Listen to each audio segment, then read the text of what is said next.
Hello, everybody. Welcome back to the LA Meekly podcast. I hope you guys had a good month. This month, we're going to be talking about orange groves, and we really outdid ourselves with research this time. April Fools! It's going to be on Central Avenue.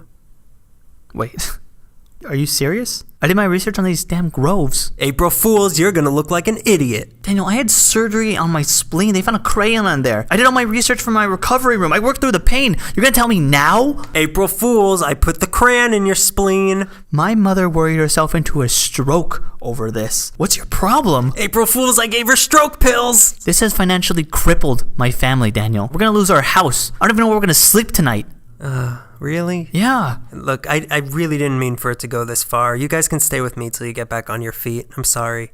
Thank you. It's the least you can do for us. I mean, I feel like this is mostly entirely your fault. I think you owe my family. I mean, you put us out on the street, basically. But if you did this for us, I mean, I'm sure you'd get back in their good graces. April Fools. Why are you like this? Have fun on the street. You're sick. I'll give you change. We don't want your change. April Fools, it's chocolate. I hope you choke on your chocolate. April Fools, it's carob. Do you hear yourself? April Fools, I'm sad. Good, you should be. It shows you have a conscience. April Fools, I hate myself. Listen, it's all right. You got carried away, and my family's gonna be all right. You know, we'll work through it. I can see clearly you're the one struggling. I guess I owe you a apology. April Fools, I'm fine.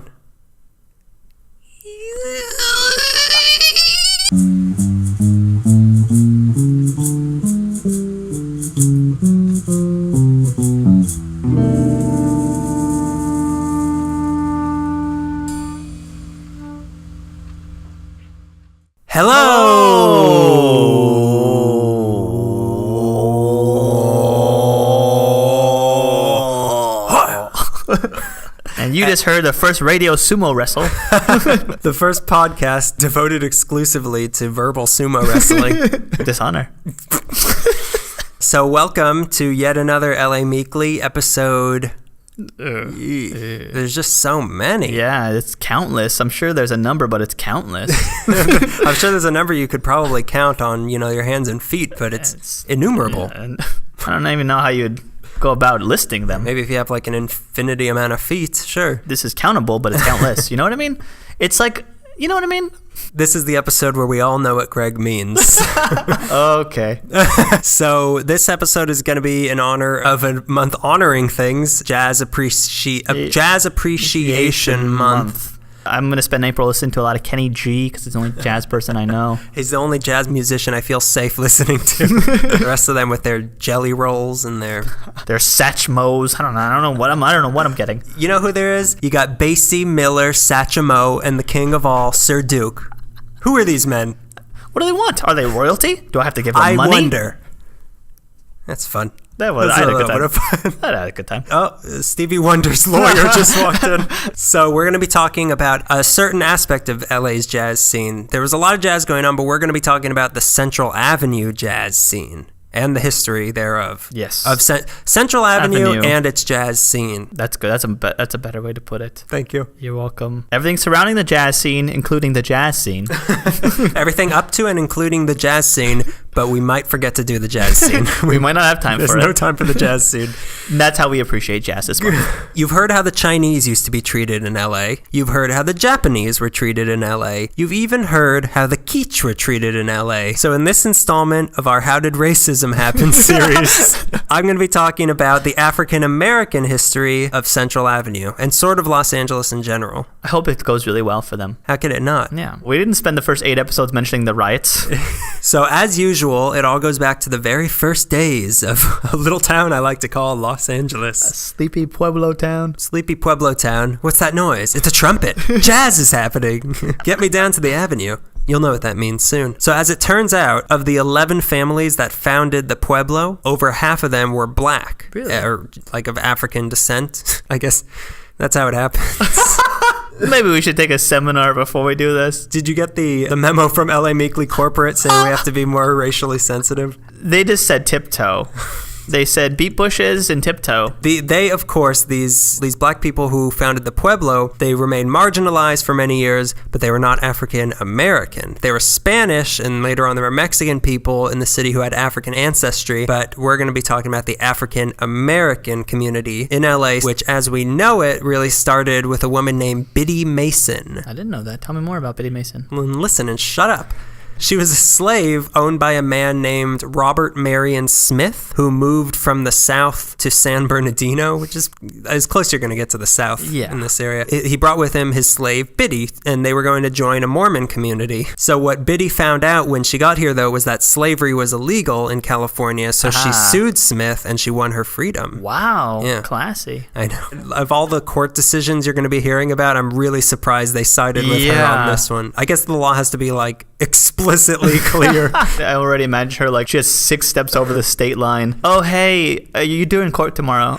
So she started working as a midwife, and she saved up enough money until she bought up some land around 331 Spring Street downtown, making her the first African-American woman to own land in LA. So then she co-founded the first African Methodist Episcopal Church in 1872. This was the first black church in LA, and around this land sprouted up the city's first real black community that became known as Brick Block. So in this area, a guy named Frank Blackburn. That's a really cool name. There's a lot of strong sounds in that. Frank Blackburn. Frank Blackburn opened the city's first black business, which was Frank Blackburn's Coffee and Chop House in 1888. Coffee and chop? Yeah. Like a karate chop. My son's here for a karate chop. Sure. Want some coffee? The name's Frank Blackburn. Frank Blackburn. So it's said that the first all-black street in LA was Azusa Street, which was at the time in an area officially known by the city as the 8th Ward, which sounds very ominous. Let me set the scene for you of what the environment for African Americans was like in LA around this time. So LA was always pro-Confederate. That's very much like the South. California, in fact, voted against the 15th Amendment to allow black men to vote. Mm-hmm. So that being said, LA was initially much more progressive than most other cities in the country, especially one that's technically in the South. You and me were Southern belles. Southern California. Southern California belles. So LA was one of the first cities to hire black police and firefighters as early as 1890. The thing was, the black population was so small that people, they didn't really worry about them as much. More importantly, the white people in the city were focusing all their hostility on Chinese people at the time. So for the moment, they were distracted from hating black people. Why hate black people when there's so many Chinese people around? We're the real minority. That's white people talking. Also, most of the whites coming to LA by the end of the 1800s were Republicans. Lincoln's Republicans, mind you, not modern day Republicans, which are actually not, a little scary. I don't know what the problem is. Republicans are just a bunch of John Wilkes Booth. Coming from the east, they were coming from the east and the Midwest, so their attitudes towards African Americans were much more accepting than most people. Most people meaning everybody in the South. So the white people in the South around this time were upset about Reconstruction after the Civil War, and the treatment of black people there was not kind. So the black people coming to LA around this time were escaping from the Southern racism of places like Texas and New Orleans and Atlanta. So these were mostly middle class or like on the cusp of middle class people. So by 1890, the black population of LA had grown to 1,258, so the brick block area started to expand. They spread south until they hit Skid Row, which apparently existed at this. It was a thing at this point that early, and nobody wanted to live there, so they headed east a little bit until they hit Central Avenue. Okay. Yeah, Skid Row, I guess, has been there since. There has always been a Skid Row. Even when there was no city here, that one stretch of dirt was, don't go there. And the expression was there too. That's where it came from. Don't go there. They're going to walk right in front of your stagecoach. And you're like, I'm trying to roll through this town. Like, yeah, I'm just got to cross the street when I'm not legally supposed to. Don't park your stagecoach there. So by 1900, there were 2,100 black people in LA, which was about 2% of the population. At this point, the city's largest concentrated black population was located around 1st and Los Angeles Street, but they shared that area with many other nationalities. So unlike the Chinese or the Japanese or the Italians, there was no black town. Mm-hmm. If they named it that, they would know where to go. So there was no area that they could all find community in like the others could. They could find community on Yahoo. First in spring, I feel like we mentioned that a lot in the episode, the Chinese episode. Is that the key to the city? That must be where the lizard people's gold is. Get your pickaxe. At all times. It's not very big. Most of the black population of the city was like a diaspora. They were just kind of... I'll define it. They were like face that obviously like your eyes literally fell out of your head, and a screen came up and said error 402. Could you draw me a series of pictures? They were just spread all over the place. You want to go through the history of that word? I could. Oh, they were dispersed.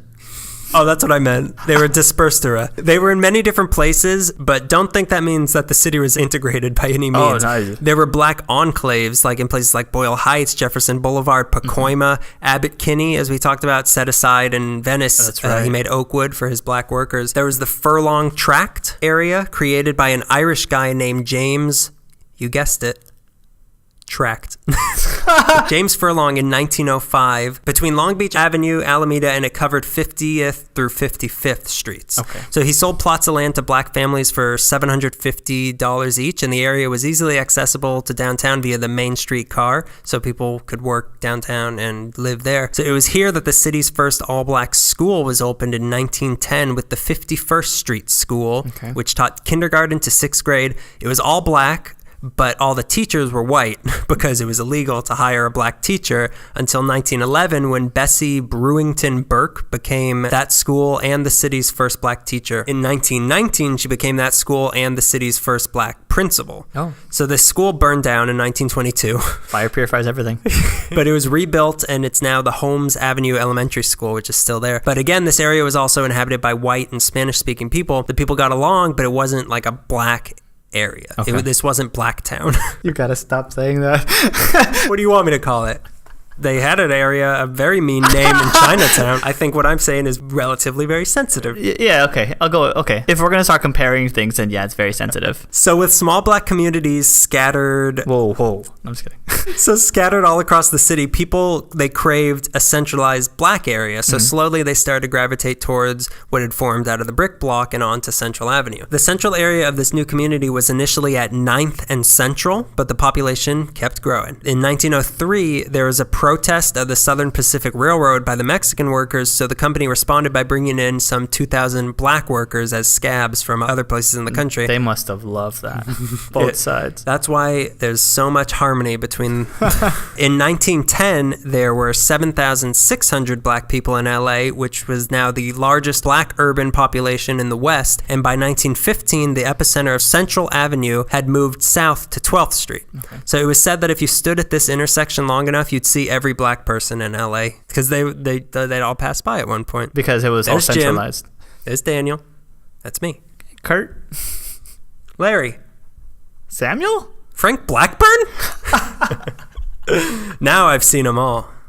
A lot of girls in this town. Just five men. So in 1920, the black population of LA more than doubled to 15,579, with the new epicenter being at 22nd and Central, and the 30-block area of the Central Avenue community housed 40% of the city's entire black population. So Central Avenue became the place to be if you were black in LA, and the southern border kept going further and further down on the street. So things seemed to be going well for LA's African Americans, considering the racial situation relative to the rest of the country, right? Yes. Like I said, the segregation in the city was less overt than the rest of the country. Working wages were higher than the rest of the country. In 1910, 36% of black people in LA owned their home, which was the highest percentage in the nation. In 1918, a black man named Fred Roberts was even elected to the California state legislature. Oh boy. But as we know, just because a black man is elected in a high position of government does not mean that racism is over. So white people were still, for the most part, afraid of black people, and starting around 1910, the relative haven that LA was for black people started to go away. As the city's population and its economy started growing faster and faster, there was more competition for housing and jobs. That accepting attitude everybody was so proud of towards African Americans slowly faded away. Oh, boy. Maybe even not so slowly. An incident in 1902, a black person tried to move to 33rd and Hooper, which was not yet a black sort of area. Yeah. They were confronted by an angry mob at his new house. It was said to be the city's first open conflict between the races. Oh, someone wrote that down. down. Commemorate. Get a plaque there. So in 1914, another black person tried to move to 18th and Central, so her white neighbors broke into her house and threw everything she owned out on the lawn. Oh, that's really mean. Yeah. I just put that stuff down. I just unpacked, throw everything out the window. Maybe they were trying to help. Honey, you're going to wear that? This looks better on the lawn. This looks better in the bushes. Stop. This can stay. This looks good here. This is too heavy. How are we going to get an armoire onto the lawn? I don't know, just kick it. The more significant thing that happened in 1914 was the release of Birth of a Nation, which what this did was it kick-started the KKK back into popularity. KKK, kick. Oh. So the local... All about soccer. And KK hooligans. community. The local NAACP and the LA Forum, which I'll get to soon, not the sports arena. Oh. Then never mind. They sued theaters in LA for showing Birth of a Nation, but didn't work. The KKK, they developed a stronghold in Watts. And in 1920, they even marched on City Hall. And by 1925, they effectively stopped the black expansion down Central Avenue at Slauson Avenue. Jesus. So for decades, that made Slauson the unofficial racial boundary line of the city. Wow. So anybody that dared to try to move past there was usually chased out by death threats, vandalism, violence, pretty much until after World War II. The black people who did eventually live further south below 95th Street would have to go through that huge stretch of white area to get home, which was horrifying, like especially at night, having to go walk through the KKK meeting for 40 blocks. A 40-block meeting? Every night. So bad stories came out of this area, like KKK attacks, little kids being beaten by police officers for using the white swings, which were not painted white, as I found out. If the upper Central Avenue area was the black downtown, the southern part was like the rural area. I have a question. Is the southern part is the side? Yeah, it must be the side closer to Long Beach, so further away. Is the southern part? Yeah. You know, like a compass. Everywhere I'm facing is north. Every direction I'm in. Forward is north. The seat of my pants is south. The more southern area, it was sometimes called Plum Nelly. Oh. As in plum out of the city and Nelly out of the world. Oh, that's funny. Yeah. It's also very racist. I'm sorry, Mom, for having to say that. Have you ever had plum jelly? What did you say? So in other words, Upper Central was swing, while South Central was the blues. Oh. By the way, hearing that, this is where the name South Central came from, which blew my mind doing this research. Yeah, it was really funny when I was taking down addresses like 4013 South Central. Oh! Is that the same area as... It's the same thing I hear in 90s rap. It started being called South Central in the 20s, at first referring to the southern part of Central Avenue, but the name eventually took on the meaning of just the whole area. Yeah. So... Anyway, in 1917, the case of Buchanan versus Warley declared racial zoning unconstitutional. However, it did not address certain gray areas, which led to the much more damaging 1918 California Supreme Court ruling that said that restricting black people from owning property was protected by the Constitution. By the way, this was the same Supreme Court that brought you not punishing the people who killed all the Chinese people in 1871. Same day. What's the next case? F. Scott Fitzgerald. So what this did was it created what are called restrictive housing covenants, which allowed white people to put into the land deeds that the property can only be sold to white people. Boring. Sorry. These had been around since 1900, but when they were officially made legal in 1918, the town went to town on them. So they were seen as safe alternatives to the violence that came with black people trying to move into white areas. Seen safe, mind you, by white people, not by black people. Protective associations were formed to make sure neighborhoods were making sure that people were enforcing the restrictive covenants. Okay. Policies were introduced in 1921 that could revoke a real estate agent's license if they sold homes to black people in white neighborhoods. The Federal Housing Administration, the FHA, Greg. Oh, the FHA, not them. Surely not them. So they wouldn't even give loans to areas that didn't adhere to the restrictive covenants. Mm-hmm. So the city's segregation started to go from less de facto to more facto. The previously desegregated fire department was resegregated, and a special black fire department was formed just for black fires. Your fires are scarier. That's all. And we give you less water to work with. You don't get water, you get sawdust. There's a drought. It's a There's going to be a drought in 100 Fanet. years. Black YMCAs and YWCAs were formed. There were black hospitals. While the rest of the people in the city were moving into the new areas in the expanding city's boundaries, the African Americans were forced to live in the old, already established areas of the cities that the white people had left behind. So white people even tried to get the black people who were living in some of the more western areas evicted from their homes. In the 20s, USC led a movement to segregate the neighborhoods around Adams Boulevard where richer black people had started to move in. Yeah, USC did that? Your precious USC. I don't know, not my precious USC. Your Trojans. They marched on Central Avenue. Not the Trojans. That's not what. They don't march. They never march. Trojans don't march. Show me proof that they march. Because they wear sandals. I'm LACC all the way, baby.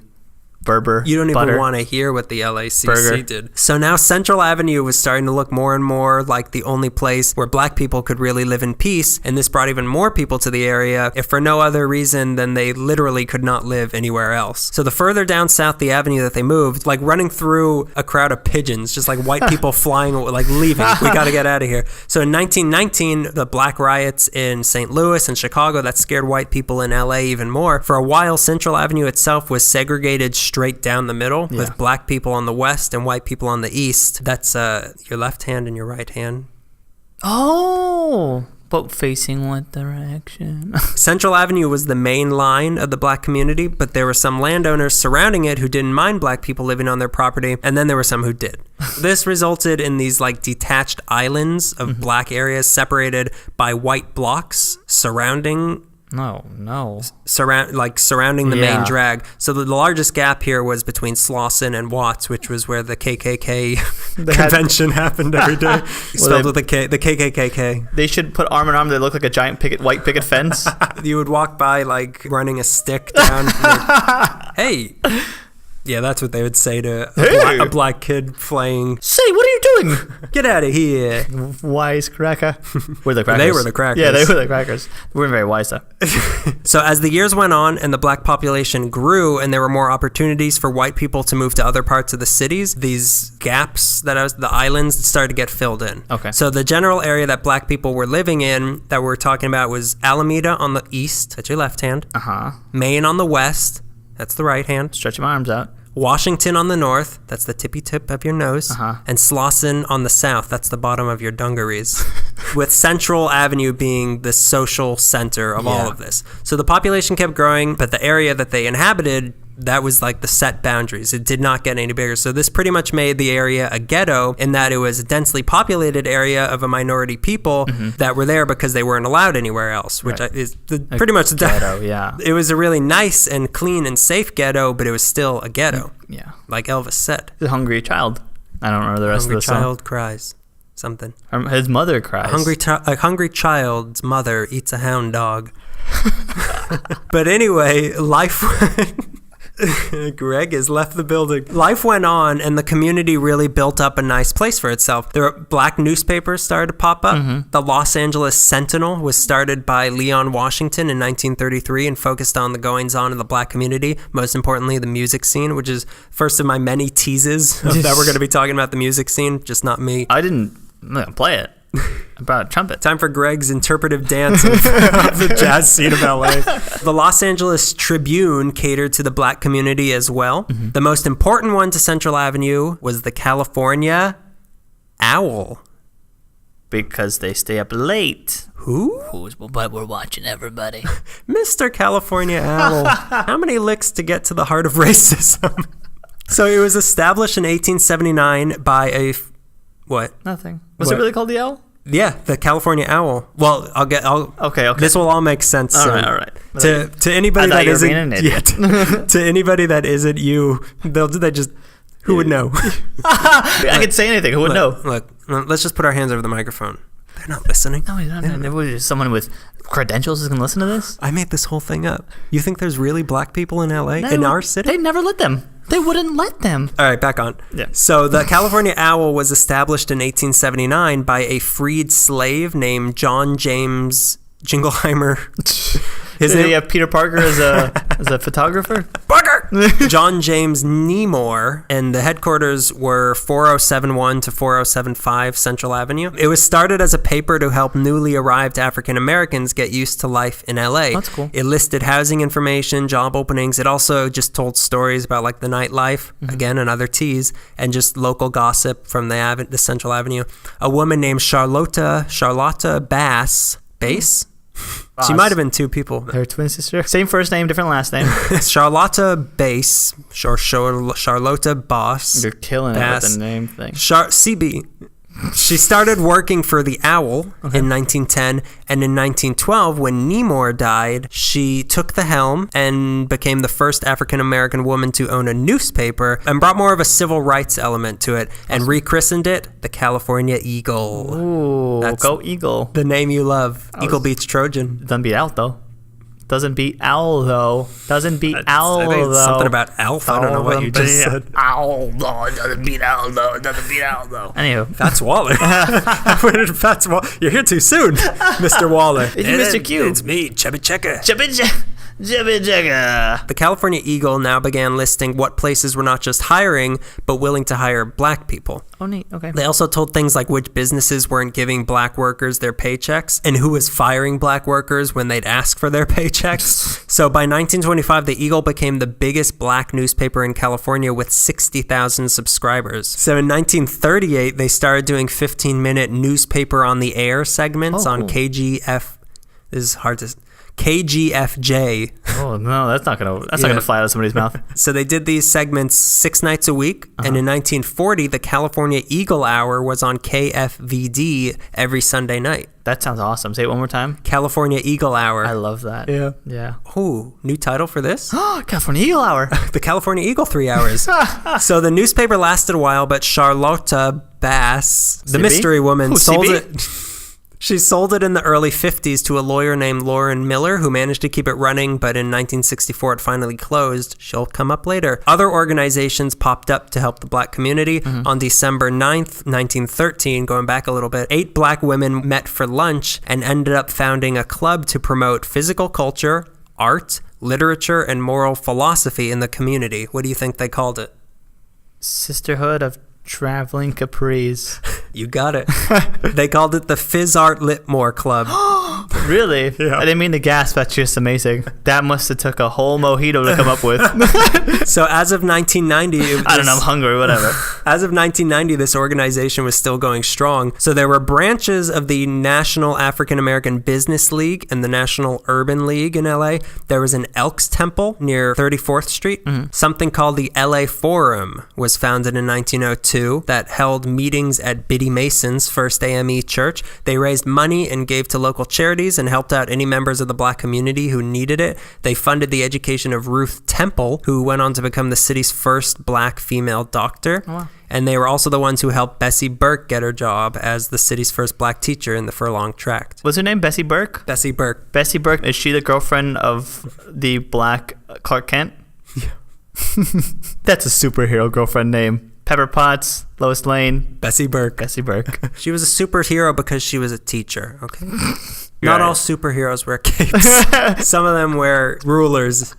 Some of them wear power suits, okay? I think you should educate yourself. I just think that you're not smart. That's all. The first NAACP branch in California opened in LA in 1913, and it quickly joined forces with the California Eagle. So the business situation on Central Avenue in the 1920s was mostly white people owning the properties and the businesses, but not living anywhere near Central Avenue and only hiring white people to work there. So then the Eagle started to urge its readers to not support any of these businesses who refused to hire black people. They wanted hiring of black people as a matter of right and not just a concession. Yeah. So within a few years, suddenly there were black employees on the street. And then came completely black-owned businesses. And by 1931, there were over 75 black businesses on or around Central Avenue. There were places like the Pig and Pit Barbecue at 4200 Central Avenue. Amazing. As far as names go for restaurants? I like this one. Ivy's Chicken Shack. I'll tell you a little bit about Ivy's Chicken Shack. Really? Yeah, Dude. we'll get to that. Do you know what their slogan was? No, tell me. Keep 'em frying. God. Can you explain that, though? Keep 'em frying. I don't really get it. Like, keep them trying. but like frying. That really does make me hungry, just the phrase "keep them frying." Yeah, it makes me want like a deep fried cello or something. Expensive that is. There were a lot of barber shops. So one thing that wasn't black owned but is still interesting on Central is the Coca-Cola bottling plant that looks like a boat. It does look like a boat. This particular one was built in 1936, but there's been a Coca-Cola plant on Central since 1915. The boat one was declared a city cultural monument in 1976. It's at 1200 to 1334 Central Avenue down in Compton. Mm-hmm. The biggest, blackest business was the Golden State Mutual Life Insurance Company. They opened up in 1928 at 4261 Central Avenue, and they were for a very brief moment the largest employer in the community. Really? So the most important black business on Central was actually a hotel. Black people from all around the country, famous or otherwise, famous or peon, would come to visit LA, but the hotels in Hollywood and places like that would turn them away. So they would have to stay with friends or relatives, or if they didn't have any in the area, in these black boarding houses, which were gross, and they had bed bugs, and they're dangerous places. I don't want to stay there. So as an alternative, there was something called the Green Book that was a guide for black travelers that would tell them what hotels and restaurants and stores would allow black people inside. Mm-hmm. And this book would guide them all to Central Avenue. That's awesome. Imagine like... All right, you got Lonely Planet and Lonely People. I'm reading a Green Book. That's not really for you. I'm sorry. I read the Green Book and I get Jet Magazine. The first hotel on Central to cater to black people was the Lions Hotel at 11th in 1912, but the big one was a little further south. So in June 1928, the Somerville Hotel was opened at 4225 to 4233 Central Avenue on 42nd Place by the Jamaican-born John Alexander Somerville. So Somerville first came to California in 1902, and in 1907, he became the first black man to graduate from the USC School of Dentistry. He also had the highest GPA in his class, and his wife, coincidentally Vada Watson Somerville, became the first black woman to graduate from the USC School of Dentistry in 1918. They found each other. And she was also the first black woman to be licensed for dentistry in California. What was her first name? Vada. Vada. Somerville opened up the hotel because he saw the need for first-class black accommodations in the city, and was spurred on to open it in time for the first West Coast NAACP.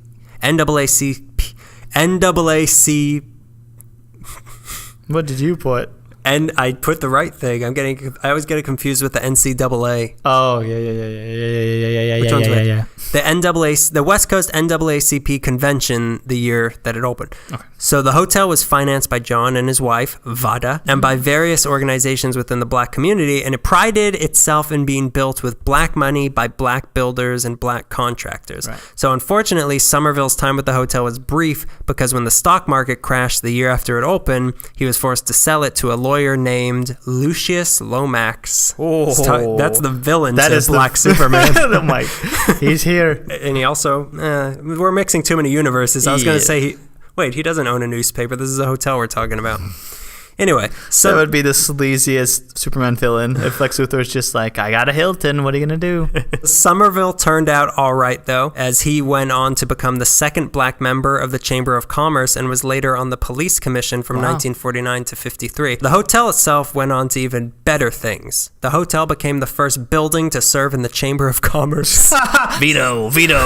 Who gave that building a gavel? Shut his windows. The first order of business, the new owner changed the name of the hotel to the Dunbar Hotel, after the poet Paul Laurence Dunbar, whose poem Sympathy is where the line, I know why the caged bird sings, comes from. So it's named after him. The place became one of the nicest hotels for black people in the country, if not the nicest. It was the Ritz-Carlton. It was the Black Ritz-Carlton. It was 5 stories high with 115 rooms available for $1 a night or $5 for the week, which is like $400 in today's dollars. You gotta get a converter down. It's like $6,000 or something. I don't know. I don't really know numbers. I don't know. How much was milk? I don't care. Came by the cow. The ground floor had a cafe, a dining hall, flower shop, stenographer's office, a bar, beauty parlor, liquor store. There was always music playing. We'll get to it again, a little tease. This became the hub of all of Central Avenue. The whole street revolved around it, and the area outside became like the unofficial town square. People would meet up with their friends here. They'd gossip. They'd catch up. They'd look at each other's cars and their clothes, and they'd They get all hot for each other. Where'd you get those pantaloons? What is that, a Ford? What is that, a denim? A denim Ford? A Ford denim. The Ford denim. So there were heated discussions about the future of African Americans in the lobby every night. The NAACP would meet here sometimes. Musicians, hint, hint, boxers, actors would hang out in the bar there after a night of work. Along with the factory workers, they would come in as well. So they would all rub shoulders and they'd say, don't touch my shoulder. I'm a celebrity and you're a factory worker. If we rub our celebrities really quick, we might start a fire. Fire purifies everything. Quick, take this to the Furlong Tract and Chinatown while you're at it. So this is where all the black celebrities would stay when they were in town. People said that for citing celebrities, Hollywood had the Chinese Theater, South Central had the Dunbar. The guests included Joe Louis, Billie Holiday, Billy Strayhorn, Cab Billy Calloway, Duke Ellington, Louis Armstrong, Fats Waller, Jelly Roll Morton, Ray Charles, and W.E.B. Du Bois, who called the Dunbar a beautiful inn with soul. Ooh, I like that. Young musicians would hang around outside the hotel all day hoping to catch a glimpse of one of the icons passing through. Supposedly, an African prince named Prince Modup worked at the Dunbar as a bellhop for a little bit. And then he went back to Africa, and then he came back a few years later with like servants and like a whole fanfare. And they're like, what happened to you? He's like, oh, my dad became king. Can I get a room? And I don't want to pay $1 a night. Give me the prince rate. Give me the bellboy formerly known as Prince. It's okay. It's $1.75. It's good to be Prince. Here's an old friend coming back. It's good to be Modup. Old friend coming back. Who is it? Hattie McDaniel. Mammy. Oh, really? Yeah, Mammy. She used to spend a lot of time hanging out around the Dunbar, and she would get picked on a lot. And after she started working in movies, she cruised past there in her new car, and they'd be like, Hattie McDaniel.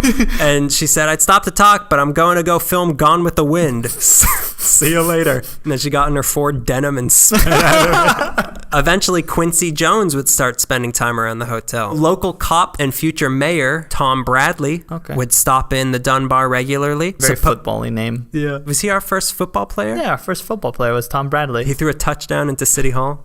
He hit a Hail Mary into the grandstand. Supposedly, one night, you're going to like this, W.C. Fields passed out drunk in the lobby and became the hotel's first white guest. Applause. Suck it, segregation. Always the fighter for integration. So it was around this time that Central Avenue really came into its own. It went by many names. Beale Street of the West, 52nd Street of Los Angeles, the Black Belt of the city. Oh, I like that. Swing Street, the main stem. Here's my favorite. Whoopee Highway. Oh, we're making rock and roll on Whoopee Highway. The old Jelly Roll Morton. Here's a stranger one. Suntan Avenue. It gets a little weird here. I don't like that. Brown Broadway. No. I wrote these ones. I'm submitting them to the NAACP. What do you guys think? Here's one that's kind of fun. It's stupid. Harlemwood Boulevard. Okay, I can see that. It's very Forrest Ackerman, though. Yeah. Like you can't... Yeah, I thought the same thing. thing. If he's coming up with Horrorwood, if they were going to say Hollywood, you could still roll your eyes like, okay. Here's the coolest one, though. The Great Black Way. Oh, I like that. Oh, whoa. That's strong. That's stronger than the Black Belt one. Nothing stronger than a black belt. Most simply, though, it was just called the Avenue. Classy. I didn't even know that was called that, but I refer to it as that. I'm one of the guys. Just want to just hang around the Avenue. No, if you want to find me, I'll be hanging out on 42nd Street in Central, where people love me. The art scene was vibrant. Aside from the music, tease on thin ice. I did orange groves. The beautiful orange groves of Central Avenue. Aside from the music, there was a lot of great authors coming out of the Avenue. Books about life on the Avenue came out, like Sweet Man by Gilmore Millen. Later on, Walter Mosley would set his book Devil in a Blue Dress around the Avenue. Raymond Chandler's Farewell, My Lovely starts out on Central Avenue. The most important author probably to come out of the Avenue itself. I think I know who you're talking about. Who? Who do you think it is? Ralph Ellison? No. What? I said James important. Baldwin? Langston Hughes? They didn't really... I wouldn't consider those... His name was J.K. Rowling. His name was R.L. Stein. I'm here for Horrorwood. You're lost. I'm afraid you've gone a little too far. You made a wrong turn at... Swing Street. Chester B. Himes. Oh, really? Yeah. He was a rough, sometimes violent guy who started writing while in prison in Ohio for armed robbery. I didn't know he was in prison. Yeah. He eventually came to L.A. and he started working in the shipyards of San Pedro. So he kept writing and he managed to capture the pulse of Black L.A., kind of better than anybody. And later on, he had characters like Coffin Ed Jones and Gravedigger, Coffin Ed Johnson and Gravedigger Jones. My apologies to the Coffin and Grave families. With those characters, he kind of became the father of pulpy black crime novels, even though those characters their stuff was set in New York. Yeah. But his major LA-based book was If He Hollers, Let Him Go. He ended up working at Warner Brothers for a little bit in the 40s for $47 a week, writing synopses of books the studio was considering making. How much was Faulkner and Fitzgerald being paid? They were being paid somewhere between at least 200 to 500 a week, I think. Like 1,000 a project, at least. He got 47, and also he was doing coverage. If they gave him a 50, he would have to give change back. $50 bill didn't exist back then. So he did this for a while until one day his boss bumped into Jack Warner on the lot and told him, "Oh, I've got this new guy working for me, and he's pretty good." And Warner said, "Well, who is he?" And he said, "Oh, he's a young black man." And then Warner said, and I'm cleaning this up, "I don't want no N-words on this lot." So that was the end of that. Wow. Show business was shut its doors to Jack Chester Warner B. just Himes. made a list right now. So a lot of writers from the Harlem Renaissance came over to try their hand in movies, like Wallace Thurman, Langston Hughes, your favorite LA author. So when talkies came out, musicians across the country lost their jobs playing in movie houses, but musicians were needed for all these Hollywood movies, so many of them came out here. Again, we're going to get to the music, I promise. This is behind the music. Pop-up video here. If Hollywood ever needed black extras, they'd just go down to the Dunbar and they'd recruit whoever was around. Oh, really? Okay. So one of the most fortuitous instances of this type of thing was when one day Jack Benny called the Dunbar for a guy named Johnny Taylor, but Johnny Taylor was in jail. So instead, a guy named Eddie Anderson said, "I'll go." Anderson came to LA in the 30s to try to make it in Hollywood, and he became a pretty well-known guy around the Avenue. Yeah. But on screen, the roles he got was the usual demeaning, really offensive black roles. But that appearance as a Pullman porter on Jack Benny's radio show changed everything. So Benny liked him so much that he made him a show regular as Benny's manservant, and he was given the name Rochester Van Jones. Is that his last name? I didn't know that. Rochester. He's Dutch. Not only was this the first regular black character on a national radio show, it was also a black guy actually playing a black guy. Yeah. It wasn't Amos and Andy. It's just Eddie.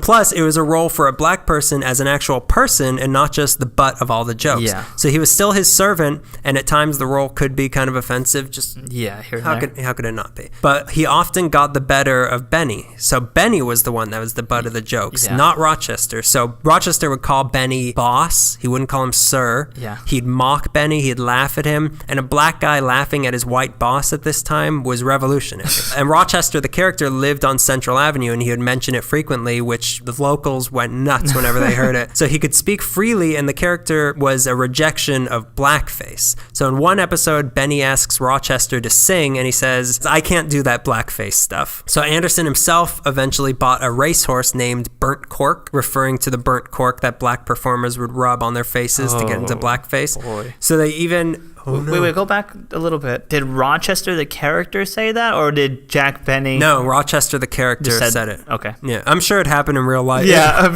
Save it for the screen. Art imitates life when you're Jack Benny. Okay, we're back to Burnt Cork. Back to Burnt Cork. That's I awful. bet you'd love to go back to Burnt Cork. So they even used the Rochester character to make fun of stereotypes. So one time, Rochester threatened to quit. And Benny says, "But I haven't paid you yet." And Rochester says, "That's all right. I'll just take some spoons on my way out." What's funny about that is that's something that Jack Benny could have evilly said too. So Rochester was a hero on Central Avenue, and so was Anderson. And there was this long tradition of electing an honorary black mayor on Central Avenue. I read that Scatman Crothers was one time elected. And in 1940, Anderson ran for the position and used the Dunbar as his headquarters. And he vowed in his campaign to fight to get locals equal rights, to get cleaner streets, for better police protection, and to pave Central Avenue with pancakes and flood it with molasses. I support this man. You have my vote. Obviously, he won a landslide, a molasses slide. He withheld breakfast from everybody. Streets made of pancakes. Yeah. Whatever he said, just give it. He got elected, and he actually tried to do it. I thought he was joking. There were a lot of assassination attempts.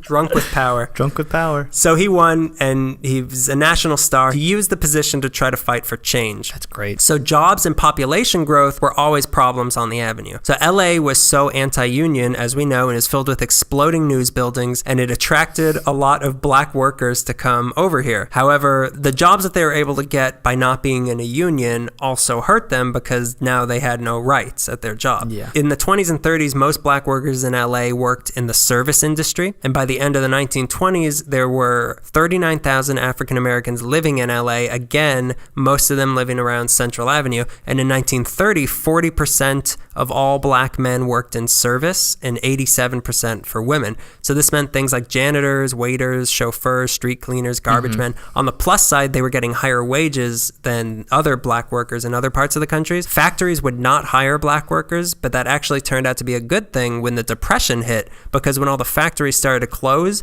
it was white people getting laid off, and the black people still had their jobs away from the factories. One of the many perks of segregation. But that did not last long, because once the Depression really started, the black workers were gone. They got to go. And they lasted a little longer. Yeah, they hung on to the sinking ship. They, of course, ended up suffering much worse than white workers. Yeah. So during the Depression, the most coveted jobs for black service workers became Pullman porters, which was the same job that Rochester had in the first thing, which were porters for the rail company. They had a strong union that won them victories, like allowing them to ignore white train passengers who called them George, after George Pullman, who owned the trains, implying that they were slaves who had taken their master's name. That's vicious. Where have I seen that, though? You do it whenever you get It's a joke. We all get it. Don't you know about Pullman porters? Don't you know about Why are you throwing me into this trash can?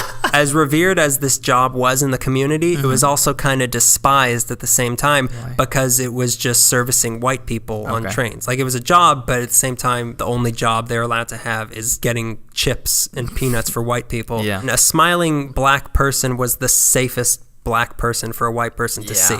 So one guy who gained some unexpected power in the city was L.G. Robinson, who was the head of the county janitorial services. So he not only had the power to hire black workers to be on his crew, but he was also a fixture around the government buildings downtown. So when any government employees had a question about black L.A., they'd come to him. Wow. So he could sort of influence them. And he also formed like some sort of an unofficial black city council. So Central Avenue was getting crowded. The Long Beach earthquake in 1933 destroyed the Furlong Tract. So that community sort of merged with the avenue and made things even more crowded. In 1940, there were 63,744 African Americans living in LA. This was the biggest population in the West. Who do you think was second in the West? San Francisco?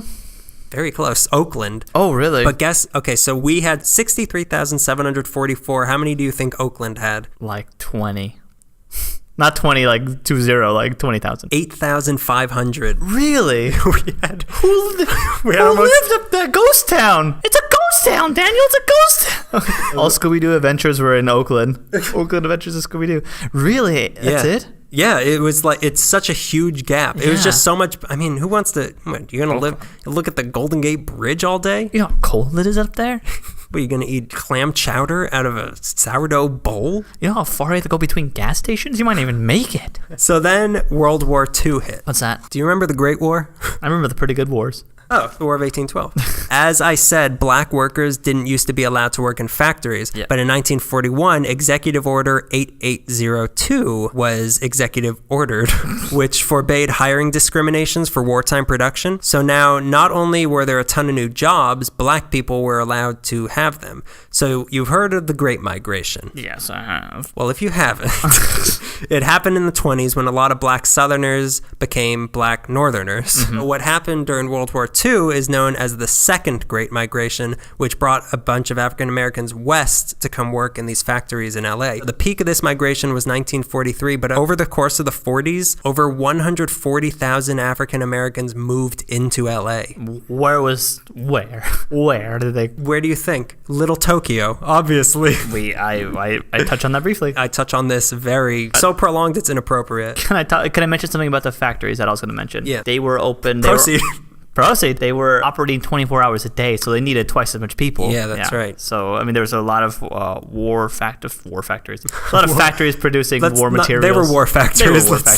You could say that. Let's not mince words. It fits into something called Breakfast Club, so which we'll talk about. My favorite movie from the 80s. Despise that movie. Go ahead, proceed. So, in the late 30s, African Americans and Japanese Americans sort of became rival allies because they were both oppressed minorities and they both lived in the same general area. Mm-hmm. After all, Central Avenue ran into Little Tokyo. Yeah. Then Executive Order 9066 happened. It always benefits a certain group and is horrible for another certain group. So the African Americans, they were horrified of what was happening to Japanese people, but at the same time, oh, there's all this new space. Oh, that house is all empty. Look at now. all this whole area, and we're really crowded here. Also, our main competition's gone. Meanwhile, the Chinese were setting off fireworks.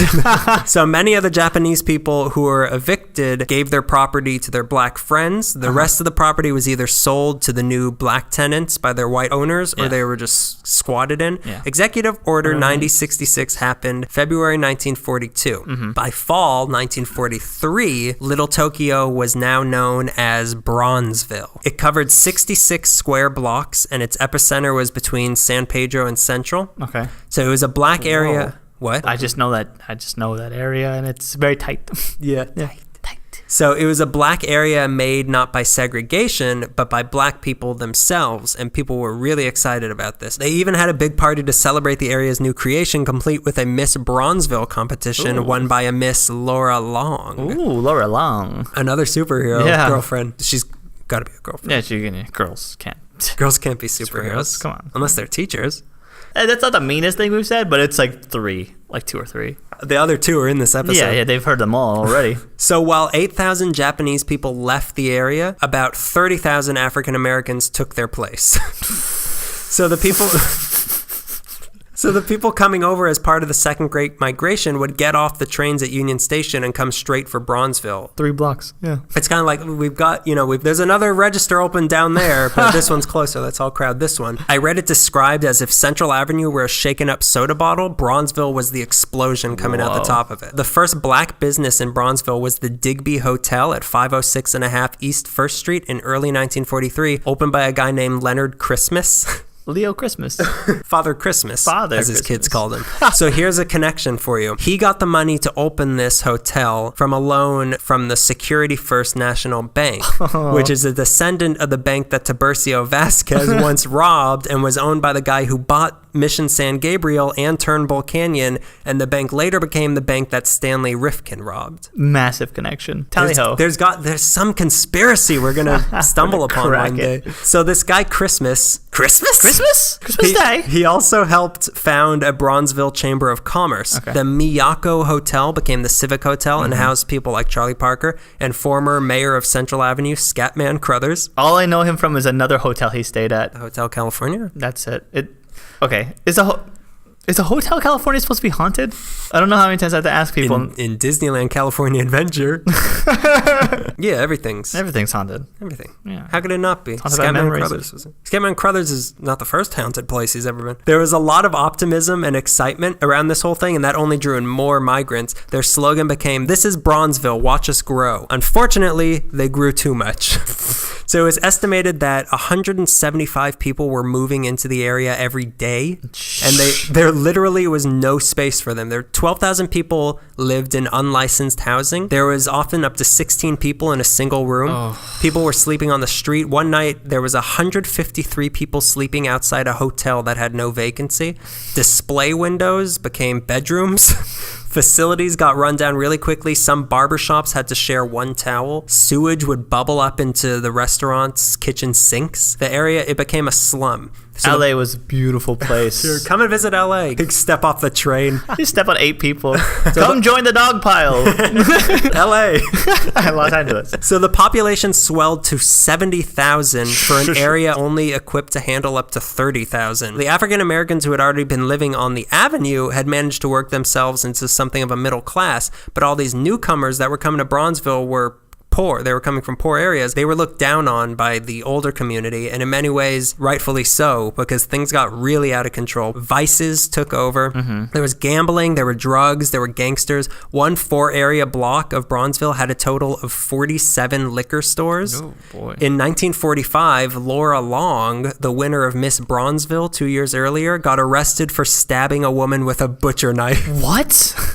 Not Laura Long. Laura Long? Laura Long, What will please. your superhero boyfriend think? Maybe she's a superhero. There was TB, there were STDs, there was rape, there was a lot of prostitution. A lot of shoe shine parlors were fronts for prostitution rings. There was prostitution on the rest of the avenue also. Yeah. But the pimps down by the Dunbar were very flamboyant, and they were almost respectable. Okay. They were always perfectly dressed. They had nice cars. They had nice hair. The Bronzeville pimps were just thugs. They would beat their women. I don't know if you knew this, but it's said that a good pimp doesn't need to follow his women around. But in Bronzeville, if you saw a prostitute, her pimps were not far behind. Within arm's reach. Within fist's reach.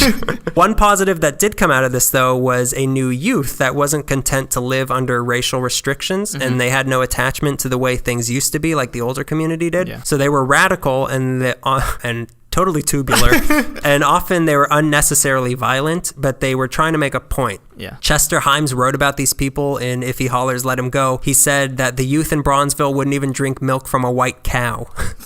Just imagine them yelling at cows. What do you got against me? Honky cow. Honky cow. So they called for equal pay rights, and they joined up with the Mexicans during the Zoot Suit riots. Oh, yeah, okay. But that just scared white people even more, and it made a lot of the clubs revert back to white-only policies. You talking about the clubs that the police were beating everybody with? Yeah, this old Bessie's only for... In 1945, the Japanese people started coming back, and by 1946, Bronzeville was done. Imagine coming back. Yeah. Like, what'd you guys do? Why is the pavement squirming? So now, in addition to 70,000 black people living there, there was now an extra 15,000 Japanese people living there. And the California Eagle was sort of urging people to help the Japanese assimilate and get back. Get back, yeah. And the area, they just sort of spread out, and they went down the avenue. So anyway, music was always a big part of the African-American community. Is that right? I didn't know. The first African Americans known to perform on stage in LA was the Beck family of Colonel James Alec, his wife Lou, and their daughter Pearl. They were singing evangelists in the 1890s, and they first performed on 5th Street near Hill in a place that would go on to become the Philharmonic Auditorium. Unfortunately, no black people were allowed inside to watch. That's a damn so shame. 1910, 30% of all black workers in the city were musicians. And in 1940, 22.8%. And with all the prosperity during World War II, people had a lot of extra money to spend in clubs. Greg? Looking into Central Avenue, I found out that there was much more than just jazz happening. Jazz was definitely the most prominent attraction since it was, the most popular at the time. But you also had R&B going on. You had song and dance routines. You had comedy going on. There was the blues happening. There was reviews. Shake dancing was going on. Vaudeville was going on. But over the years, Central Avenue has really been known for the jazz that came out of it in its heyday. Why isn't it known for the shake dancing? That's more of a Long Beach thing, all right?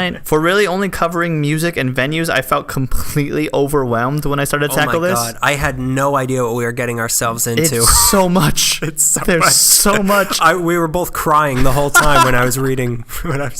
There was at least 2 attempts to create like a timeline, like to just map out a timeline, and I was just like, I don't know what's... Everybody's doing everything all the time. Kind of like jazz. Kind of like... I just don't get it. My whole timeline was scat. It was all scat and bebop, so... Scat as in animal droppings? Yeah, animal. You wish it was animal droppings. It's people droppings. I try to concentrate on area specifics and stories that I thought were interesting, so I'm not going to spend too much time explaining names and their importance, which I feel kind of guilty about, but I'm hoping we can spotlight certain LA jazz performers later on. Yeah. I'm not going to spend a lot of time going over people. I'm not going to talk about the history of Dizzy Gillespie. I'm just going to Gillespie. You're not even going to take the time to learn his name. Listen, Dizzy G.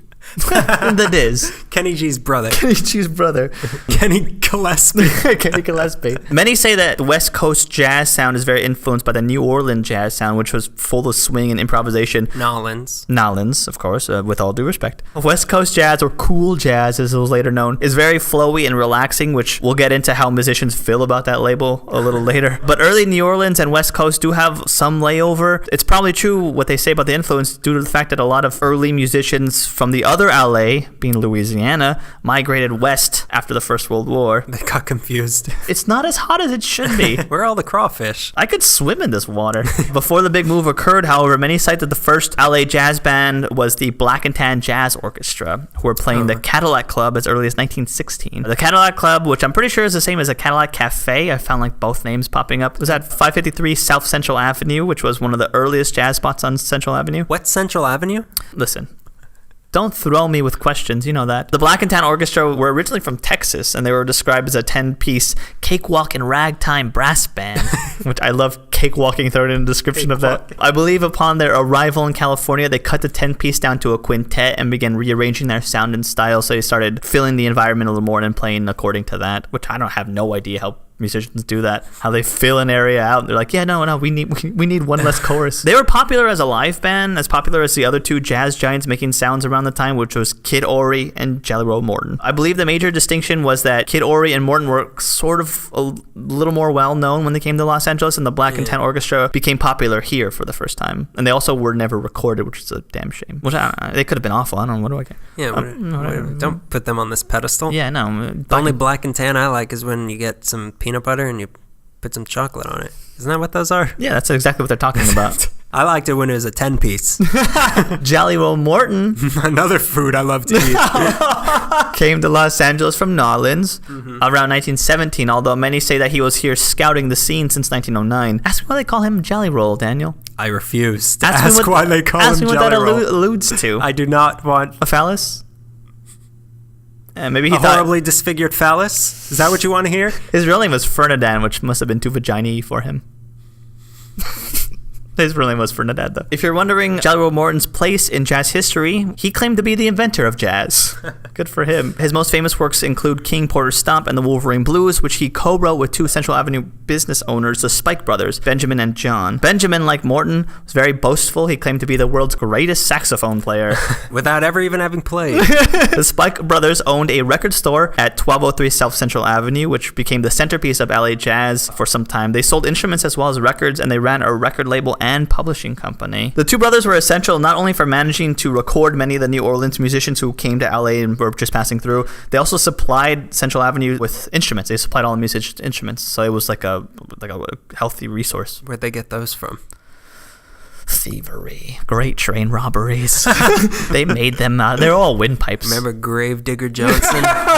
Morton and his wife stayed for some years at 1013 and a half South Central Avenue, which he also used as a pimping office. Yep.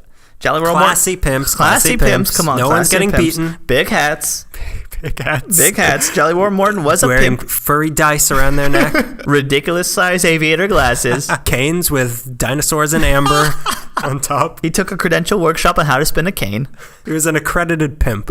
Part-time pimp, part-time piano player. He made most of his money from the Pacific Coastline, which was the name of a group of girls he pimped for. As one friend put it, you didn't think Jally got all his diamonds he wore on his garters with the $35 a week he makes making music, do you? Oh, no. He had a wife. For shame. A wife and a mother. Tell those hoes to get back on the street. His wife was his mother. He played a few clubs in the area, the Penny Dance Hall at 9th Street, the Cadillac Cafe, and the Murray's Cafe, which were both owned, I believe, at the same time by a man named Murray. Kid Ory was another New Orleans transplant who came to LA looking for work around 1919. In the long run, California didn't really work for him, so he ended up going to Chicago, but he managed to make an impression on Central Avenue and even recorded Ory's Creole trombone with the Sunshine Record Company when he was here. When Kid Ory played the Cadillac, he wanted to promote the show the way you would in New Orleans. So what he did was he got an advertising truck, got the band aboard, piano and all, and rode down Central Avenue playing live from the train station to the front door of the Cadillac like a ragtime Pied Piper. Rats really did follow.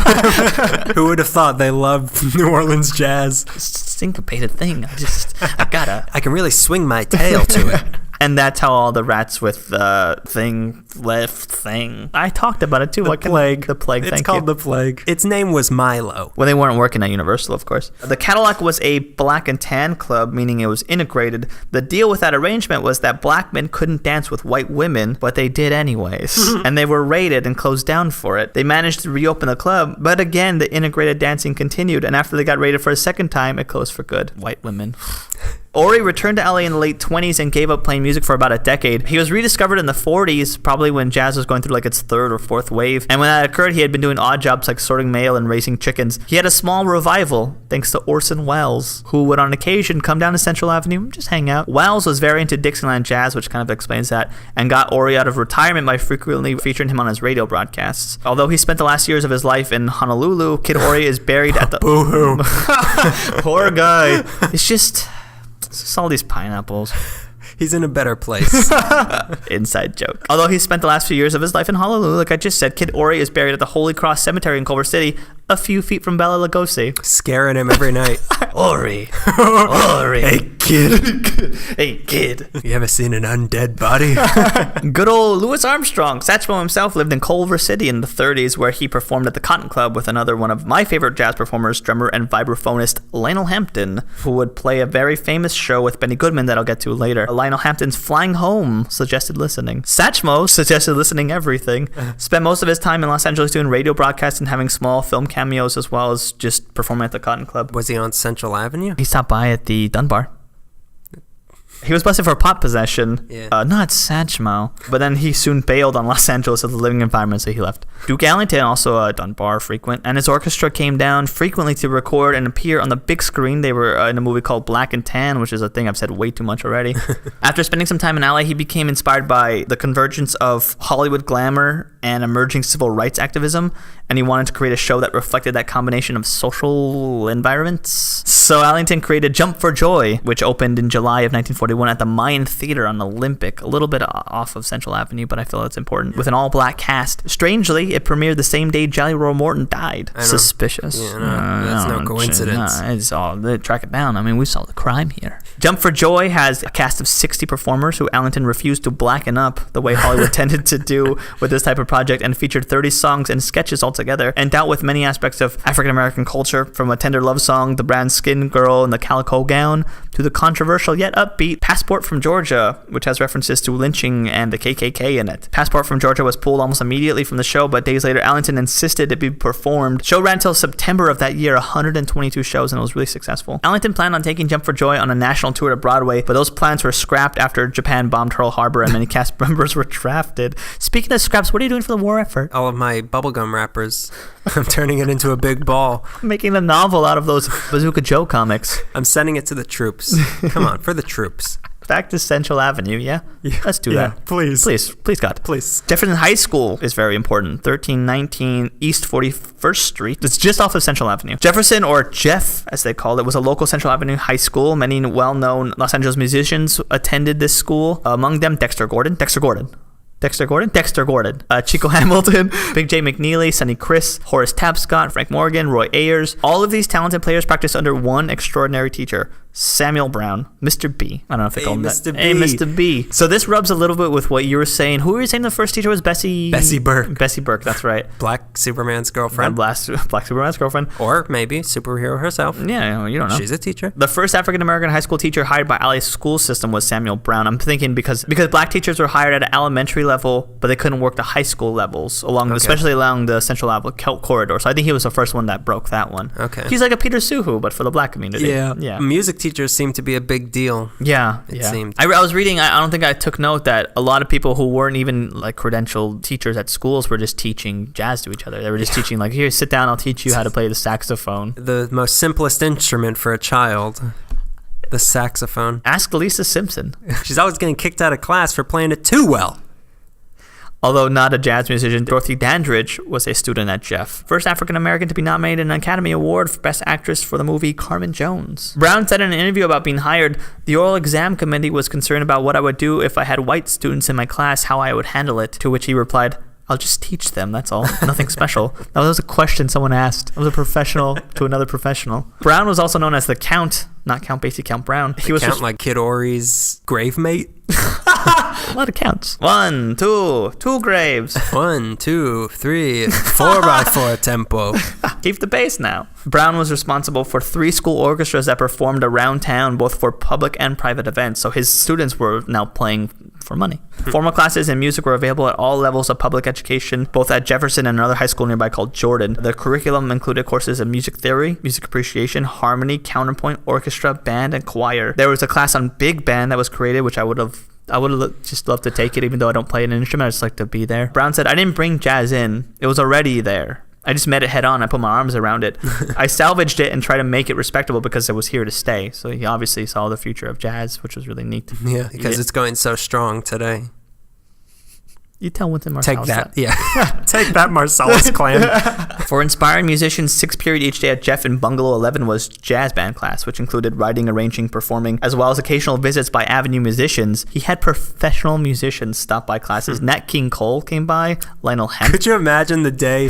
All right, special guest today, Nat King Cole. What was the question? Oh, everybody? Okay.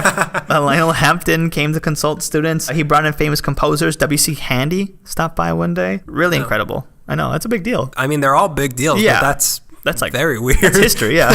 Speaking of positive influence, you got the local 767 located 5 blocks from the Spike Brothers record store, which was, like I said, another great resource for musicians. A local 767 was a musicians union, but because of segregation, there were 2 musician unions in our city. The Black Musicians Union was local 767, operated at 710 South Central under the dutiful Elmer Fain. It was formed in 1920 and served as a meeting place, a clearinghouse, and a rehearsal space for Black musicians who were denied membership in the other musicians union, which was local 47, which was housed in Hollywood. For the whites. I loved Present. it. More importantly, though, local 767 was everyone's favorite hangout. They had barbecues there. If there was a parade on the avenue, the after party would be at the house. Helped build the scene and create a stronger sense of community, which was really important because that's what drove the jazz scene for a very long time. The 767 was another positive force on the avenue and was responsible for a great amount of employment for musicians. To be a successful musician in the area, you had to be a card-carrying member because next to talent, it was the most essential tool in the musician's toolkit. Union-sanctioned gigs were thoroughly rewarding. You were compensated well and your spot was protected. So it was very essential. I'm really liking reading how the community was built, mostly off positive reinforcement, which was really neat. The union head was a man by the name of James Petrillo, who was not black, who was the head of the union from 1940 to 1958. He was responsible for 2 separate recording bands that effectively shut down the market for new recordings to force a deal for higher royalties. Some say the bands hurt the music scene because it meant that some great bands that were passing through were never recorded and their sound is lost. But the ban was really successful in fighting for better pay for musicians, so I really don't know. Let's talk about some of the other clubs now. Let's get us back on Central Avenue. Please. I provided positive reinforcement. How does it all play out? Now you're going to hit us with a stick, a hickory stick. The biggest stick you've ever seen. You had Dreamland Hall, 8th and Spring, one of the first black-owned alley dance clubs off the Central, but one of the first. The Cadillac Cafe and Murray's Cafe, like I said, was around 56, and Central apparently both owned by a man named Murray, although I've read that the Cadillac's owner was a guy named Rich Baker, so it must have just changed hands. But it got more popular when Rich Baker was in charge. Makeup artist? I think you're thinking of Rick Baker. Yeah, Rich Baker. Yeah, Rich Baker. Yeah, Rich Baker. Or that really wealthy donut chef. Is that the one? Rich Bag, get it now. That took me a minute. It was a real thinker. You got the Lincoln Theater, Central on 24th. That means I passed it a lot. And I had no idea that it was anything. Yeah. The Lincoln Theater opened in... Well, now it is. There's a perfectly good reason why you have no information on it. The Lincoln Theater opened in 1927 and became one of the more glamorous venues in the city had to offer. It could accommodate 2,100 seated guests. 2,100? Yeah, 2,100. Oh, for some reason I was thinking 21,000. That's a big difference. Yeah, it could fit everybody who's sleeping on the streets in Bronzeville could actually just go hang out at the Lincoln. Yeah, it wasn't so much a theater as a coliseum. Many called the Lincoln the West Coast Apollo. The Lincoln Theater was popular during the 30s when local big bands and musicians performed there. When Lionel Hampton got his own big band, they performed there, as did Powerhouse Duke Ellington's orchestra performed there. Old Powerhouse Duke. Oh, Powerhouse Duke, that's what they called them. During the week, local reviews and comedy acts took the stage. That's really neat. Within walking distance and attempts at rivaling the Lincoln were smaller venues like the Jungle Room, the Kentucky Club, and the Cabin Inn, which I'm very curious about, but I found very little information, only that they were walking distance. The Lincoln Theater is now a rundown church. I'll get back to the Lincoln Theater later. Then the big one. You ready for it? Club Alabama. Ooh, we like the sound of that. Alabama. It was connected to the Dunbar Hotel, so it was incredibly popular because anybody who stopped by the Dunbar is going to, of course, check out what's going on at the Alabama. Can't have one without the other. This is the best Married with Children. Peg. Al. Wait a minute.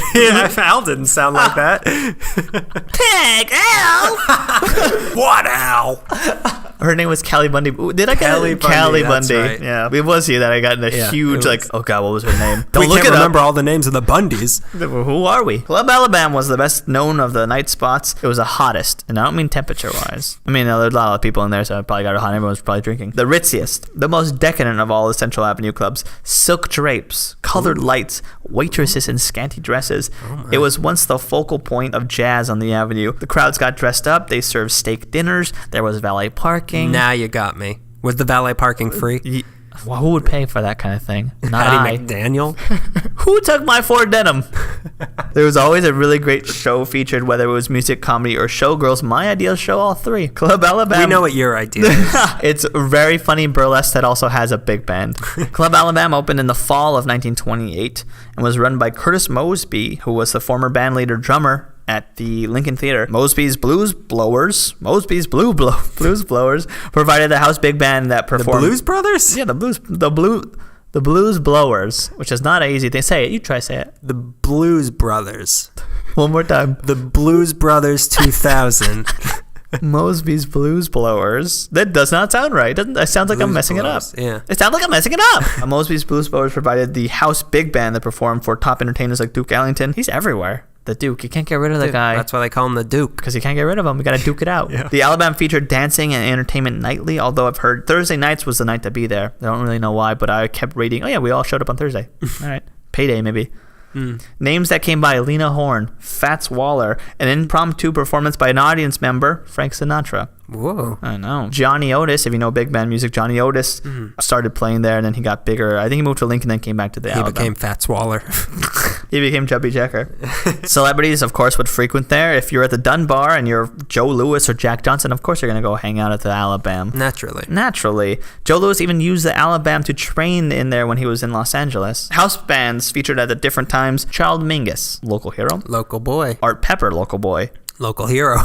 Dexter Gordon. Local disgrace.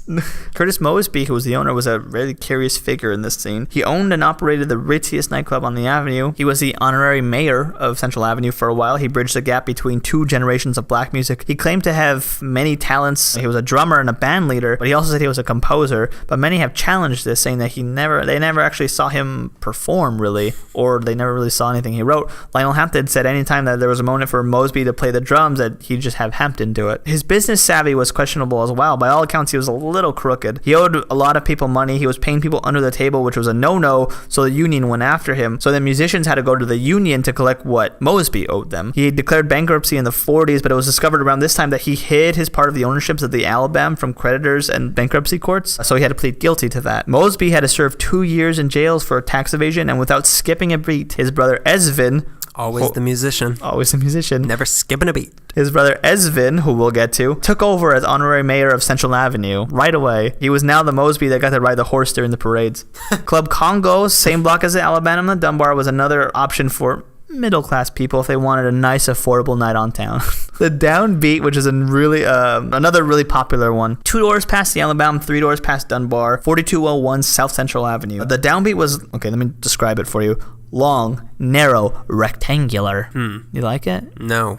Okay. A lot of corners. I feel like my eyes are in danger. Some say it was their favorite place to play because 4 corners. I don't have 4 eyes. By definition. Twice. A lot of musicians say it was their favorite place to perform because of the layout of the room, because it concentrated everyone's focus on the music, because the bandstand was in the middle, so you had 3 sides watching you. The 4th side was the bar, but the bar had a mirror to it, so if you were getting drunk at the bar and you didn't want to pay attention to the music, you still had to look in the mirror. Get a good look at yourself. See what you're doing. Lazy alcoholics.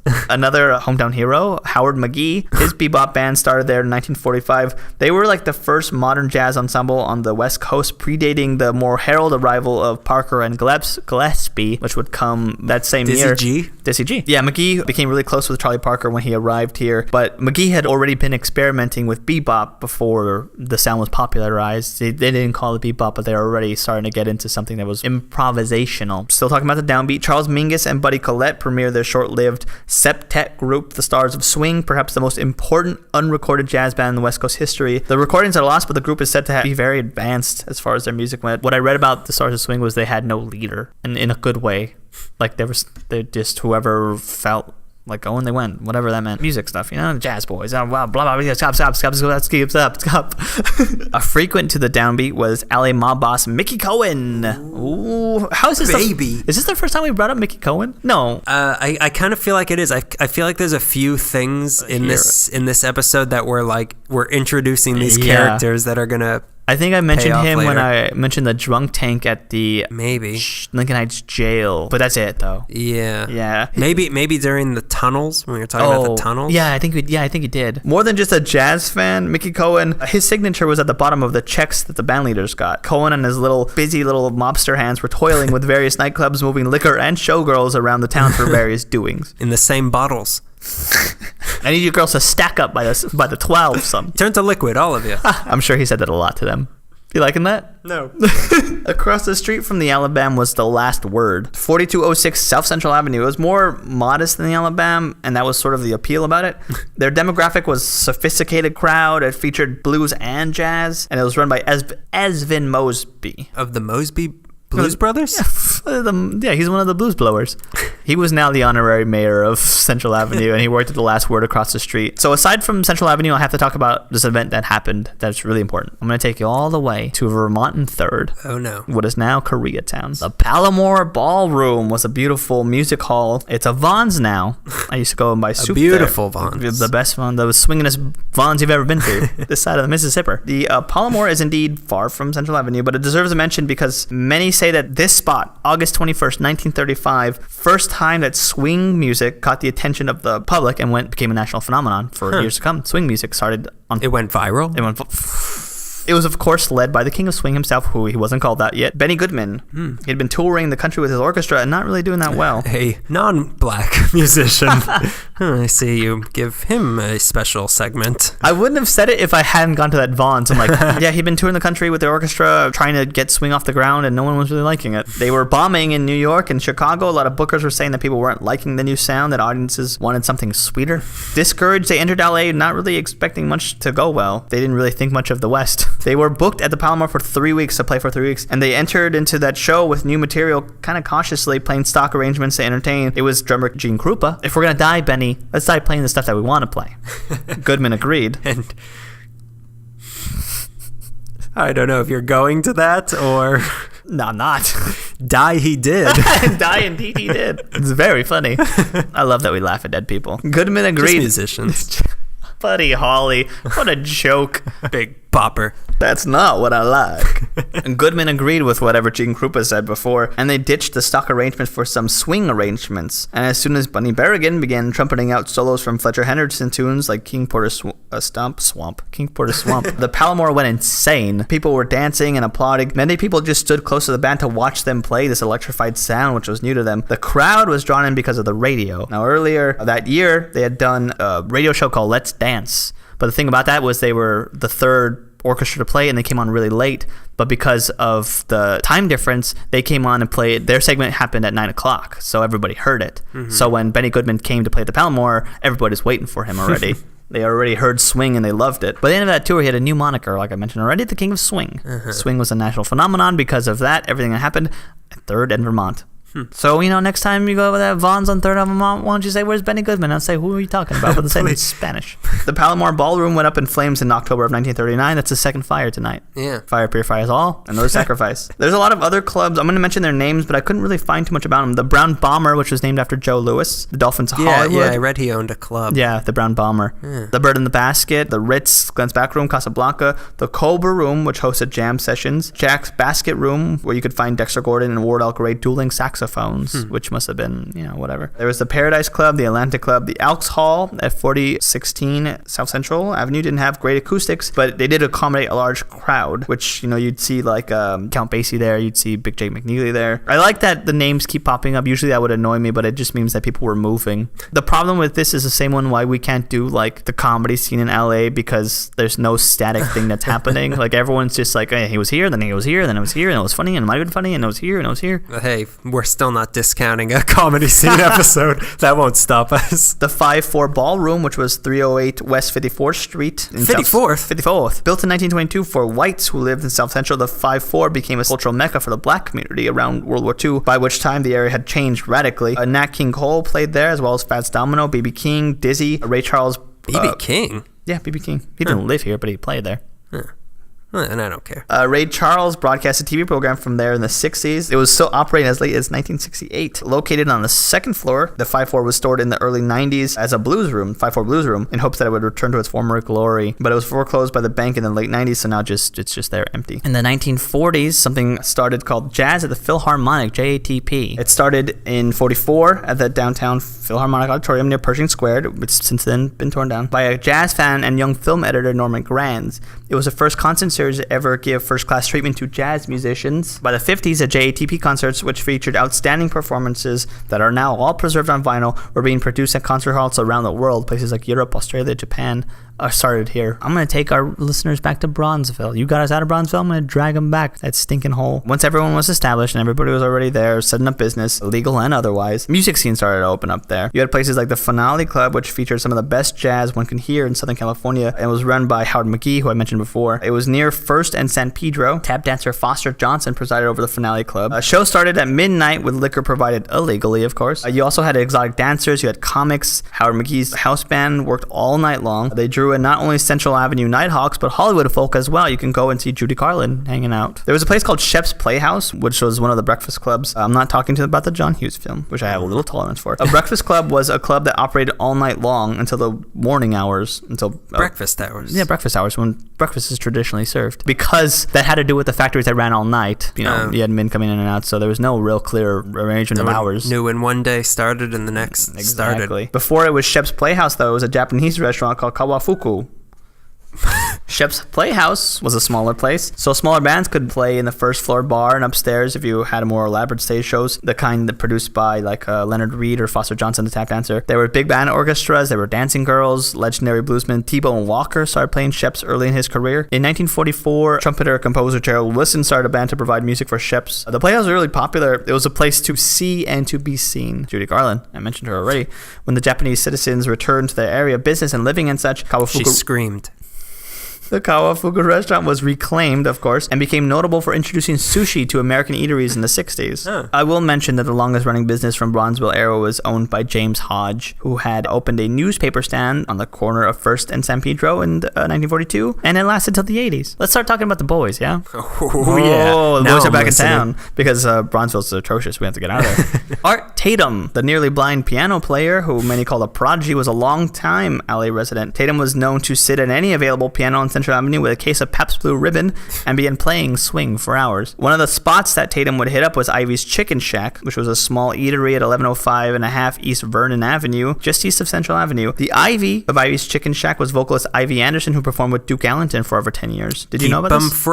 Keep 'em frying. She had a number of hit records of the day with Duke Ellington. A string of illnesses kept Ivy from performing for so long, so she opened up a restaurant to accommodate the growing music scene. A number of musicians, Art Tatum hung out there, Charles Brown, good grief, when playing for customers while it's the mornings.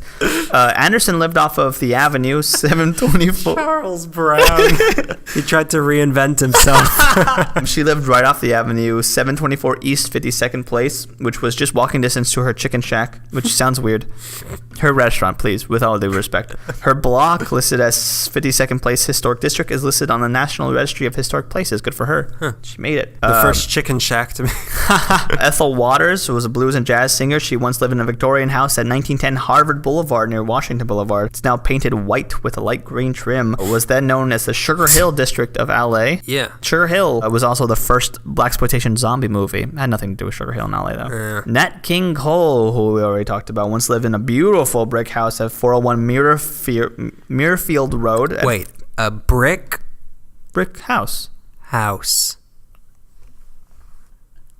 That's mighty. Well, I mean, the house is letting all hang out.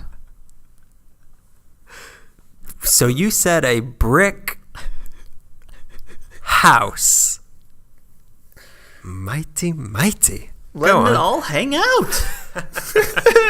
Anyways, he lived Homeboy Nat King Cole lived in Hancock Park. Look at this guy.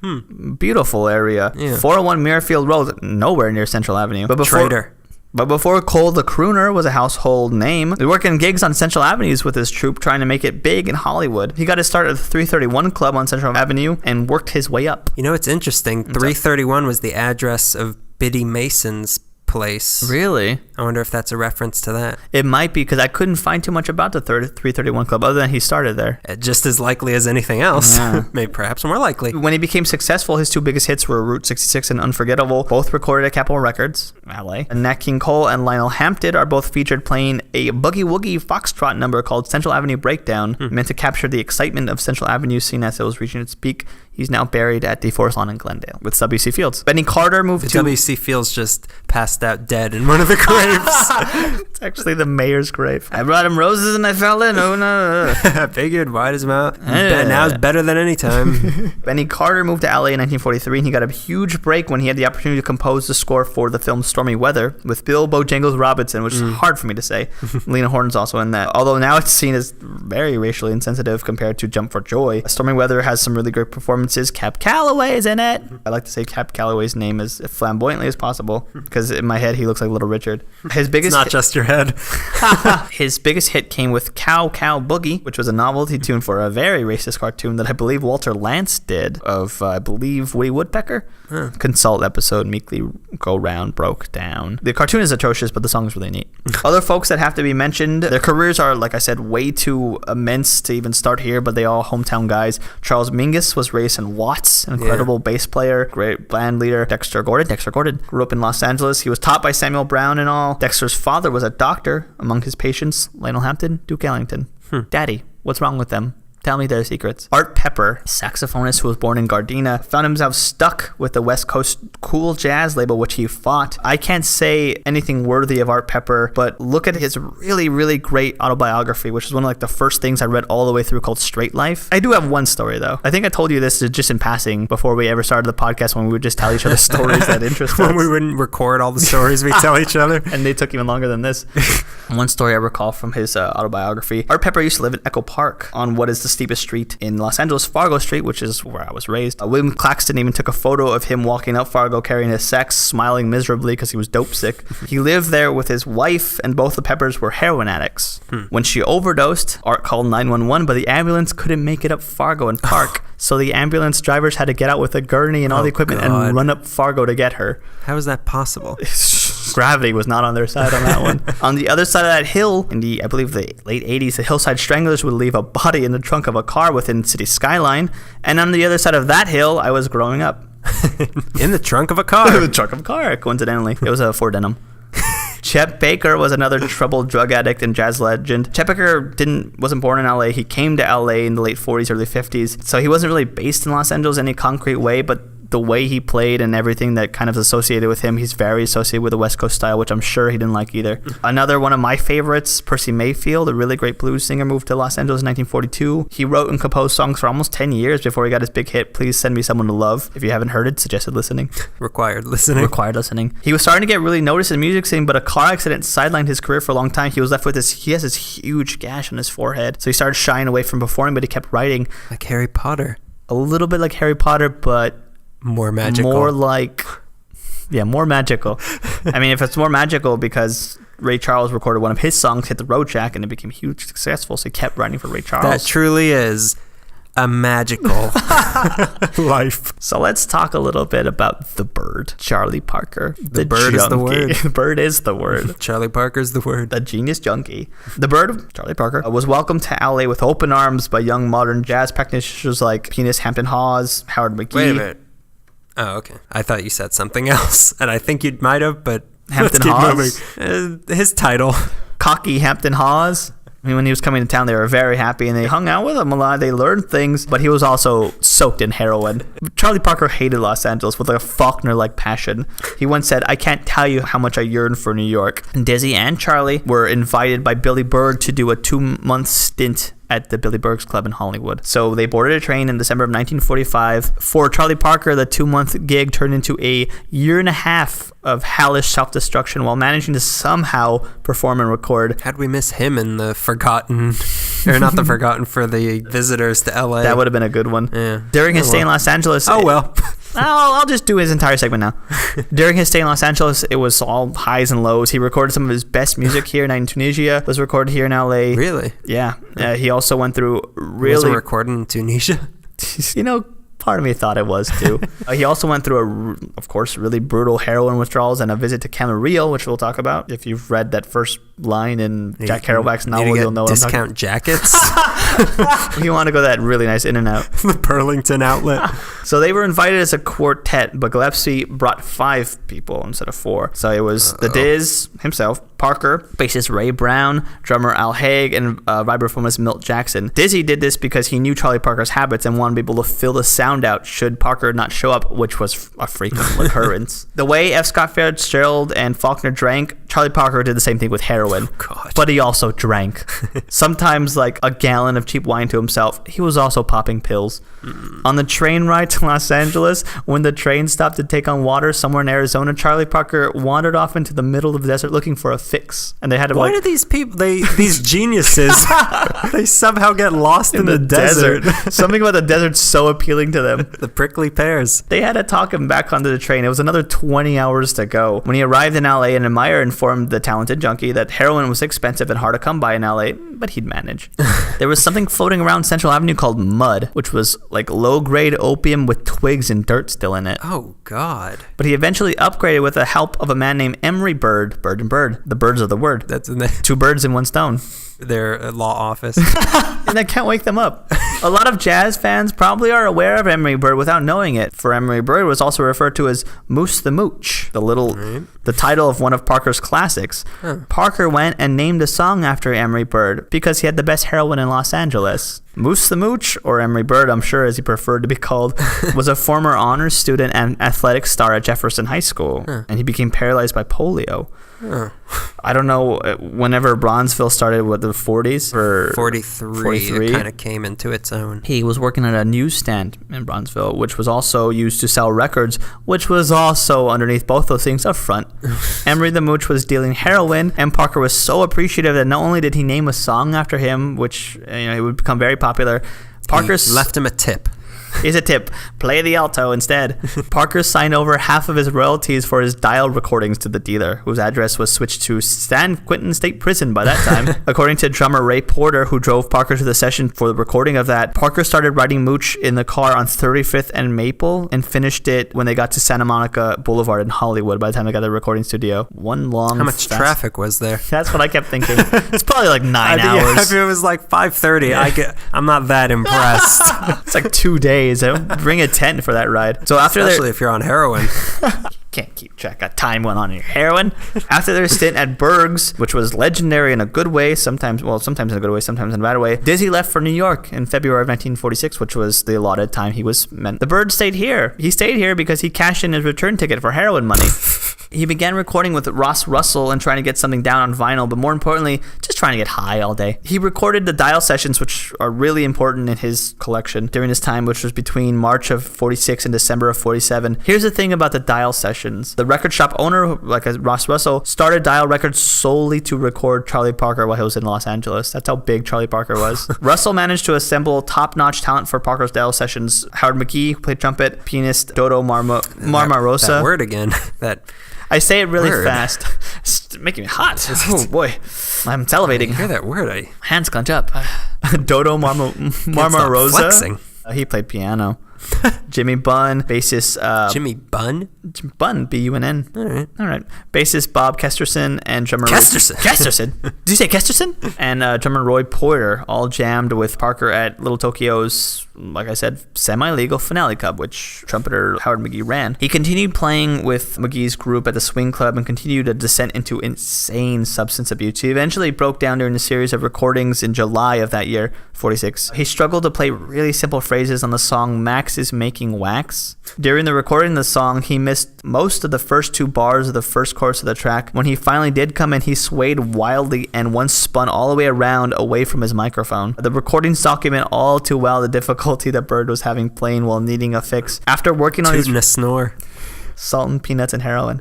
After working on these recordings, he went back to his room. I believe this was at the Civic Hotel in Bronzeville. Passed out with a lit cigarette and set his hotel room on fire. Another fire. The third fire. He was found wandering the hall of his hotel and in the street half naked. When the LAPD came for him, he resisted their attempts to arrest him, resisting arrest, and was clubbed and taken to the station. After spending 10 days in jail, he was committed to the California State Mental Hospital in Camarillo. Outlet hospital. You can get your affordable healthcare there. He stayed there for 6 months. Apparently, Parker received shock treatment while in Camarillo, and it was so bad that he almost bit off his tongue. I know. That's awful. Why didn't they give him something to bite on? They learned from that. Put a saxophone reed in his mouth. He was hitting the notes.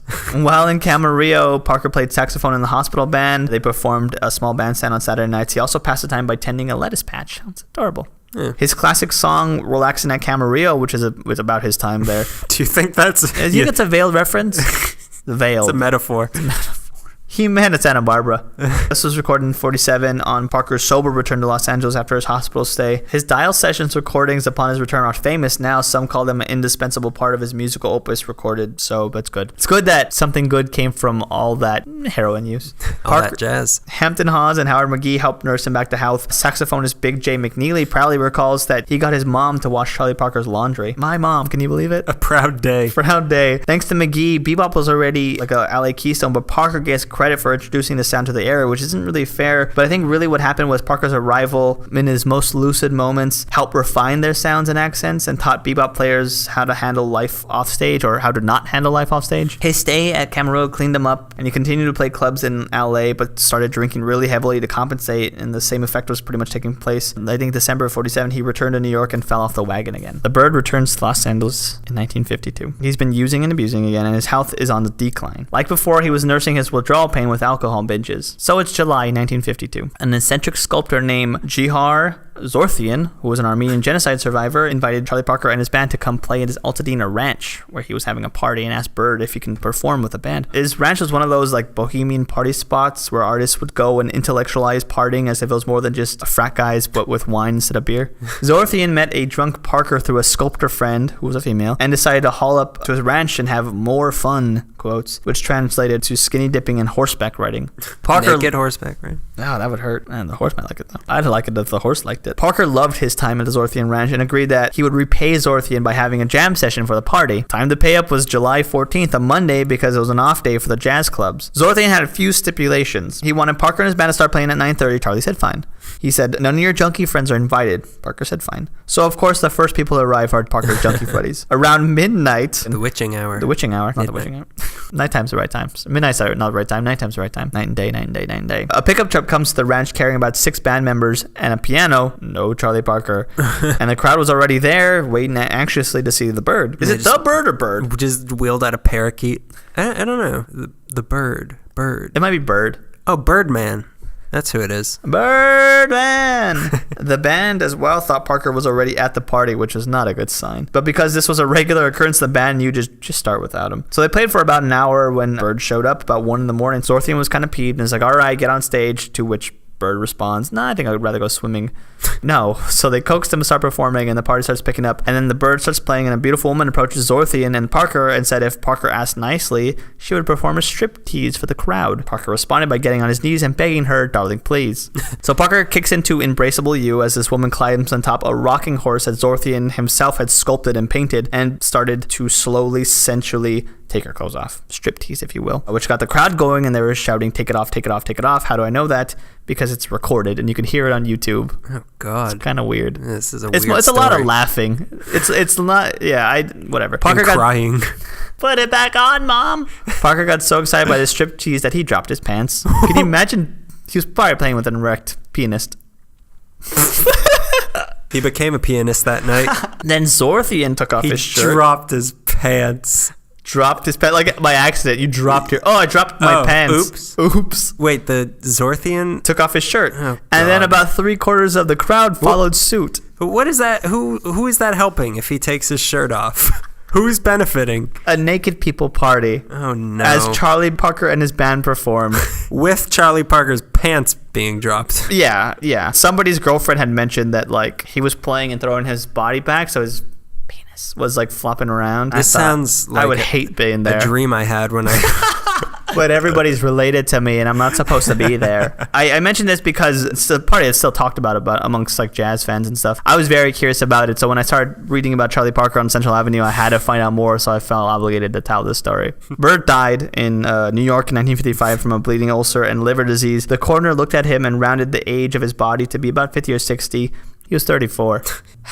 So bebop happens, of course. Swing is come and gone. Bebop is kind of faltering out. Tastes in music were changing by the 60s. R&B and rock and roll, back when we were all still rolling, started to dominate the charts, and jazz was just for aficionados. Jazz fans scattered across the county, but somehow they all ended up congregating in Hollywood, which was considerably more desirable than the dying Central Avenue, because it was dying. LA and Frisco's contribution to jazz and blues gets downplayed because they kind of started late in the game. West Coast jazz has somehow become shorthand for a light, airy sound originated by white musicians working in the 50s. Yeah. Many musicians do not associate themselves with that title because it's essentially a put down. You would get pigeonholed if other artists or bookers thought you were a West Coast jazz player. The stigma of West Coast jazz or cool jazz still holds today, apparently, and it's a very uncomfortable subject amongst California jazz performers. California, as they would call it. California is the place to be. Jazzifornia. Coolifornia. But by many accounts, this connotation is false. If anything, the jazz that originated from Central Avenue and the West Coast in general tend to be more experimental and improvisational. They were influenced by New Orleans jazz, and they kind of touched upon bebop before they even knew what they were doing. It's the same thing that happened to the Beach Boys. I think it's affected by the Beach Boys and the beach and the idea of the West Coast. And once you put West Coast on anything, you automatically put something in shorts, you know? If you put Charlie Parker in the West Coast, you don't have anything. You definitely don't have pants. Many claim that they were so experimental and improvisational that they were never recorded and barely documented. But like everything else, the East Coast likes to claim that Los Angeles has no culture or intellectualism. There wasn't many music writers either covering Central Avenue jazz. So there's no intellectualizing the happenings that happen on the set of town. There's no like processing and like building up of legend and myth. So there's nobody documenting and slowly seeing progression. It's just like, well, this stuff happened. We have some record of it, but nobody's really paying attention. Something else that didn't help was the fact that Miles Davis' Birth of the Cool was recorded here at Capitol Records. That record is associated, of course, with cool jazz players. Following the decline of Central Avenue, the jazz scene moved out to Western Avenue between 30th and 40th Street. Had places like the Tiki Room, which was on Western and 37th, Club Oasis. That's in Disneyland. Club Oasis also sounds like it's at Disneyland. And the California Club, which was on St. Andrew and Martin Luther King Boulevard. Western Avenue kept it up for a while, but it was a poor substitute for Central Avenue because there was no positive support built on it. The local 767 ended in 1953 with a merger of the Segregated Musicians Union, which was finalized. Focus went to the Hollywood office, and the Central Avenue Musicians Union had to dissipate. They became Local 47 after that. Hooray for integration, sure, but another gem in Central Avenue Treasure House was gone, so that's kind of a bummer. With bebop and that scene, there was a lot of drugs, and because of the drugs, it was no longer favorable to be on Central Avenue. A lot of clubs were closing at the time. A lot of police officers were raiding everything. A lot of professional black men in the community they had the opportunity to move to other places, and they took the opportunity. Samuel Brown was one of those. Moved to Pacific Palisades. A lot of guys were moving to Baldwin Hills or Beverly Hills. So a lot of positive reinforcement that they had before was gone. The electric trolley, the red car system, ended around that time, which carried everybody all up and down Central Avenue, so their way to get around was gone now. For the whole downfall, things started going downfall. Down on them. Once World War II ended, Yeah. the factories didn't need as many workers. The first to be let go were the black workers. So this meant people had less money to spend in clubs. The businesses started to dip. Right. The biggest change was it was a huge civil rights victory in Shelley versus Kramer, the case in 1948 that struck down the restrictive housing covenants. Oh, okay. So LA played a big part in this because there was an area, as you talked about, Sugar Hill, which was in West Adams, right next to East Adams, which is where the old Chinese city market was. Yeah. So it was where rich white people lived. But in 1938, Norman Houston, who was the president of the Golden State Mutual Life Insurance Company, he became the first black person to buy a house there, but he was so scared of what his angry white neighbors might do to him that he didn't even move in for 3 years. Oh my God, that's just so sad. Put a dummy of himself there and see what happened. So eventually the West Adams Harlem's Heights Improvement Association sued the people who sold Houston the home, saying that it had violated the covenants. That incident, and also a similar situation when Hattie McDaniel, she was prevented from buying a house there in 1945. These cases were used as evidence in the Shelley versus Kramer case. And the lawyer who had been fighting for McDaniel and who also testified in front of the Supreme Court during the actual Shelley versus Kramer case was Lauren Miller, who was the lady who had bought the California Eagle in 1951. And she actually later went on to become a California Superior Court judge in 1963, which is why she had to sell the paper, and it failed a year later. And that was the end of it. So now all of a sudden the city was wide open to African Americans. The majority didn't have to just live on Central Avenue. And it was, like you were saying, it was a good thing for African Americans, but it was really bad for Central Avenue. The first to leave were the richest people, and they went to Baldwin Hills, where white people got scared, and they fled to the suburbs, and they sold their mansions to these new black owners for really cheap. So this meant that a lot of wealth left the avenue. After that, anyone who could afford to leave left, and the area lost its swing. And you know, it don't mean a thing. Residents started spreading down to the traditionally white area of Compton, where the ever-tolerant white people adopted the catchy slogan of "Keep the Negroes north of 130th Street." I can't see that as a song. Not as a shirt. But there were anti-black gangs. One of them was called the Spook Hunters that formed around this time to just... Is that the movie with Bill Murray and Harold Ramis? Yeah, Spook Hunters. Yeah, Spook Who are you going to call? Yeah, this isn't what I wanted. This is very much not what I wanted. I'm not into this. I'm not into this. You always want to listen to Lionel Hampton? Oh, boy. So Central Avenue, it was a poor community. And it just got poorer. There was bitterness among the people left behind because the rich members of the community turned their backs and just abandoned them. And the elegance of the area started to fade. Like you were saying, in the 20s and 30s, they would dress up nice. They go to the Alabama. But then starting in the 40s, with all the factory workers working all hours of the day, they just get off work and go straight to a club in like their dungarees and their Ford denims. Again, the police crackdown. The city had a lot of crime at the late 40s, and the LAPD wanted to assert its dominance over the city, and all the nightclubs and all these poor black people on Central Avenue, they were easy targets. So the police started, we got to fill quotas down there, especially after the Black Dahlia, which I think that's the first reference. Oh, wow. Yeah, that was kind of in that area that happened too. It was, Norton and 40 something. Not it didn't help their case. No, say that. You were saying there was a lot of intermingling among white people coming down. The white people that came down to Central were either jazz fans or fans of black women. And they would come down to the avenue. There was social and romantic mingling between white and black people, but political groups started to not like that sort of thing. So the police started then harassing white people for hanging out with black people, and they tried to make people feel like it was wrong for a white person to be with a black person. The final nail in the coffin was that musicians unions mergers, and again, it seemed like a step in the right direction. It was not, because a lot of people were mistrustful because they saw it as just another way for white people to take jobs from black people. It sort of lessened the sense of like a black cultural unity. So more tangibly though, since there were already fewer clubs to play in on the avenue, now there was no employment agency on the avenue, and they had to get to Hollywood. How are they going to do that? Get into Ford denim? Or the Hattie McDaniel? I've been sitting on this trolley. It's not going anywhere for 2 days. I'm in San Pedro. I'm also in a warehouse. So the black musicians were getting hired on the Sunset Strip now, and by the 60s, the music scene was just gone. It was done. Once other hotels around town started to allow black guests, the importance of the Dunbar started to fade. So the Dunbar had been sold in 1936 to a Chicago businessman named James Nelson for $87,000, and I read something about it might have been briefly owned in 1935 by the Father Divine cult, but I don't know. Unconfirmed. Then Nelson died in 1952, and his wife ran it for a little bit under the new name of King's Dunbar Hotel, but it was sold again in 1968 to Bernard Johnson, who opened up a museum of black LA history in it until 1974 when it closed. Wow. Completely. It was saved by being listed as an historical monument by the city September 4th, 1974, and then in January 1975, 1976, it was put on the National Registry of Historic Places. Perfect. When it was empty, it became a den of crime and drug dealing, and it was just in disrepair. But in 1990, it was reopened as low-income housing, but it got foreclosed on in 2008. But $14 million was spent in renovations by a company named Thomas Saffron and Associates. And you think you're a big shot now, huh? You think you could just walk in? You think you could just throw money at every problem, huh? I bet that's what you think. You got 14 million sitting around. So then in the summer... Is Rochester here? Is he still here? Is he still running?